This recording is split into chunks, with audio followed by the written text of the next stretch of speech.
ಪೌರಾಯುಕ್ತಿಗೆ ಧಮಕಿ ಪ್ರಕರಣದಲ್ಲಿ ರಾಜೀವ್ ಬಂಧನ ಆಗಿದೆ ಫೈನಲ್. ಆದ್ರೆ ಈ ವ್ಯಕ್ತಿ ಹೇಗೆ ಸಿಕ್ಕಿಬಿದ್ದ ಗೊತ್ತಾ? ಧಮಕಿ ಹಾಕಿದ್ದಂತ ರಾಜೀವ್ ಗೌಡ. ರೋಚಕವಾಗಿತ್ತು ಆ ಒಂದು ಕಾರ್ಯಾಚರಣೆ.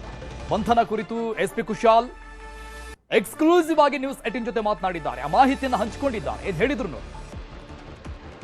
ಶಿಡ್ಲಘಟ್ಟ ನಗರಸಭೆ ಪೌರಾಯುಕ್ತರಿಗೆ ಧಮಕಿ ಹಾಕಿ ಚಪ್ಪಲಿಯಲ್ಲಿ ಹೊಡೆಸ್ತೀನಿ ಎಂದಿದ್ದ ಚಪ್ಪಲಿ ರಾಜೀವ ಕೊನೆಗೂ ಸಹ ಈಗ ಪೊಲೀಸರ ಅತಿಥಿಯಾಗಿರುವಂಥದ್ದು. ಈ ವಿಚಾರಕ್ಕೆ ಸಂಬಂಧಿಸಿದಂತೆ ಮತ್ತಷ್ಟು ಮಾಹಿತಿಯನ್ನ ಕಲೆ ಹಾಕಲು ನಮ್ಮ ಜೊತೆ ಈಗ ಖುದ್ದಾಗಿ ಜಿಲ್ಲಾ ಪೊಲೀಸ್ ವರಿಷ್ಠಾಧಿಕಾರಿಗಳಾದಂತಹ ಎಸ್ಪಿ ಕುಶಾಲ್ ಚೌಕ್ಸರ್ ಅವರನ್ನ ಇದ್ದಾರೆ. ಸರ್, ಕೊನೆಗೂ 13 ದಿನಗಳ ಬಳಿಕ ರಾಜೀವ್ ಗೌಡ ಬಂಧನ ಆಗಿರುವಂಥದ್ದು. ಹೇಗಿತ್ತು ಸರ್ ಈ ಕಾರ್ಯಾಚರಣೆ?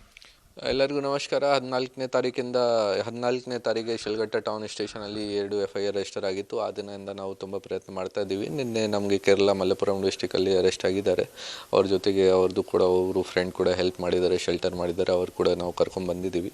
ಈಗ ತುಂಬ ಎಫರ್ಟ್ಸ್ ಮಾಡಿ ಕರ್ಕೊಂಡು ಬಂದಿದ್ದಾರೆ. ಸ್ವಲ್ಪ ಲೇಟ್ ಆಯಿತು, ಬಟ್ ನಮ್ಮ ಟೀಮ್ ತುಂಬ ಪ್ರಾಮಾಣಿಕವಾಗಿ ಕೆಲಸ ಮಾಡಿ ಒಳ್ಳೆ ಎಫರ್ಟ್ಸ್ ಮಾಡಿ ಕರ್ಕೊಂಡು ಬಂದಿದ್ದಾರೆ. ಈಗ ಸರ್, ಈ ಕಾರ್ಯಾಚರಣೆಯಲ್ಲಿ ಯಾರಾದರೂ ಪ್ರಭಾವಿ ಸಚಿವರು ನಿಮ್ಗೇನಾದರೂ ಒತ್ತಡ ಹಾಕಿದ್ರೆ ಬಂಧಿಸಬಾರ್ದು ಅಂತ? ನೋಡಿ, ಅದು ನಮ್ಮ ಪೊಲೀಸ್ ಇಲಾಖೆಯಲ್ಲಿ ನಮ್ಮ ಒಂದು ಡ್ಯೂಟಿ ಇದೆ, ರೆಸ್ಪಾನ್ಸಿಬಿಲಿಟಿ ಇದೆ. ಕಾನೂನು ಸುವ್ಯವಸ್ಥೆ, ಕ್ರೈಮ್ ಕಂಟ್ರೋಲ್ ಮಾಡಬೇಕು ಮತ್ತು ಪಬ್ಲಿಕ್ಗೆಲ್ಲ ಸಹಾಯ ಮಾಡಬೇಕು. ಅದು ನಾವು ನಮ್ಮ ರೆಸ್ಪಾನ್ಸಿಬಿಲಿಟಿ ನಮ್ಮನ್ನು ಏನು ಎಕ್ಸ್ಪೆಕ್ಟೆಡ್ ಇದೆ ಅದು ನಾವು ಮಾಡ್ತಾ ಇದ್ದೀವಿ. ಮತ್ತು ಕಾನೂನು ಸುವ್ಯವಸ್ಥೆ ಬಗ್ಗೆ, ಕ್ರೈಮ್ ಕಂಟ್ರೋಲ್ ಬಗ್ಗೆ ಏನು ಕ್ರಮ ತಗೋಬೇಕು ಅದು ಮಾಡ್ತಾ ಇದ್ದೀವಿ. ಸೊ ರಾಜೀವ್ ಗೌಡರು ಇಲ್ಲೇ ಇದ್ದಾರೆ ಅಂತ ನಿಮಗೆ ಯಾವ ರೀತಿ ಮಾಹಿತಿ ಗೊತ್ತಾಯ್ತು ಸರ್? ನೋಡಿ, ಫಸ್ಟ್ ಡೇಯಿಂದ ಟ್ರೇಸ್ ಮಾಡೋಕ್ಕೆ ಪ್ರಯತ್ನ ಮಾಡ್ತಾ ಇದ್ದಾರೆ. ಯಾವುದು ದಿನ ಬೇರೆ ಬೇರೆ ಯಾವ ಜಾಗ ಇದ್ದಾರೆ ಆ ಥರದ್ದು ಮಾಹಿತಿ ಸಿಕ್ಕಿದೆ. ಟೆಕ್ನಿಕಲ್ ಅನಾಲಿಸಿಸ್ ಪ್ರಕಾರ ನಮ್ಮ ಟೀಮ್ 5-6 ದಿನದಿಂದ ಹೊರಗಡೆ ಇತ್ತು. ಸೊ ನಿನ್ನೆ ಯಾವಾಗ ಅವ್ರಿಗೆ ಖಚಿತ ಮಾಹಿತಿ ಬಂದಿದೆ ಕಿ ಆ ಜಾಗ ಒಂದು ಹೋಗೋಕ್ಕೆ ಚಾನ್ಸಸ್ ಇದೆ, ಆ ಜಾಗ ಹೋಗಿ ಅವ್ರಿಗೆ ನಾವು ಸೆಕ್ಯೂರ್ ಮಾಡಿದ್ದೀವಿ. ಸೊ ಈ ವಿಚಾರದಲ್ಲಿ ಇನ್ಯಾರಾದರೂ ಬೇರೆ ಅರೆಸ್ಟ್ ಆಗಿದ್ದಾರೆ ಸರ್? ಅವ್ರ ಹಿನ್ನೆಲೆ ಏನಿದೆ?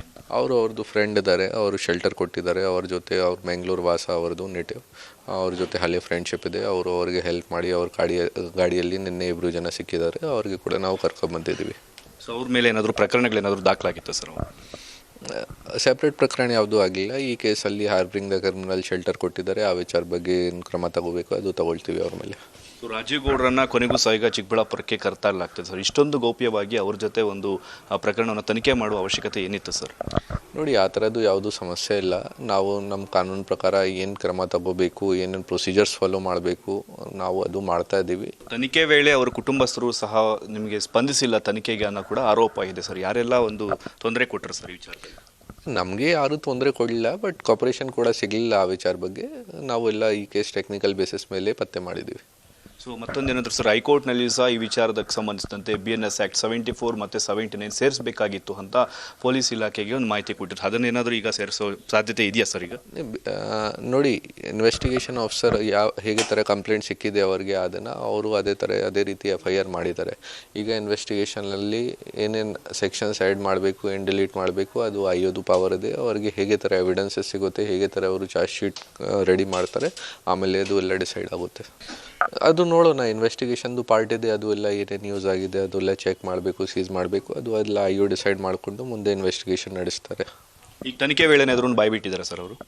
ಇಲ್ಲ, ಈ ಥರದ್ದು ನಮಗೇನು ಮಾಹಿತಿ ಇಲ್ಲ. ಇದಿಷ್ಟು SP ಕುಶಾಲ್ ಚೌಕ್ಸರ್ ಅವರ ಮಾತಾಗಿತ್ತು.